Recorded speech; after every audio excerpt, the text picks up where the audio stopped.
திருமாவளவனுக்கு முதலமைச்சர் பதவி ஏன் கொடுக்க கூடாதுன்னு நானும் கேட்டேன். ஏன் திருமாவளவனுக்கு கொடுக்க கூடாது? கொஞ்ச நாள் ஆளுக்குமே. எத்தனை வருஷம் ஒடுக்கி வச்சிருந்தீங்க எங்களை, நாங்களும் ஆளுகிறோம், விடுங்கள. இந்த பதவி எதுக்கு உங்களுக்கு மட்டும்?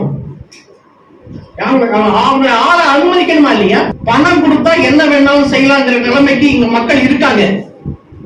நீங்க பணம் இருந்தா எத்தனை பேரை வேணாலும் நம்ம ரெக்ரூட் பண்ணலாம், என்ன வேணா செய்ய சொல்லலாம். அது பாரதிய ஜனதா கட்சிக்கு அந்த பலம் ஆக கூடுதலாக இருக்கு. ஆனால் அதே ரவுடிசம் திமுகவில் இருக்கு, அண்ணா திமுகவில் இருக்கு, பாமக இருக்கா இல்லையா? நம்ம எல்லாரையுமே வாக்காளராக மட்டுமே பிஜேபி கட்சி பார்க்குது, காங்கிரஸ் பார்க்குது, திமுக, அண்ணா திமுக எல்லா கட்சிகளும் பார்க்கிறாங்க. ஓட்டு தாங்க. 2026 யாரு முதல்வர்?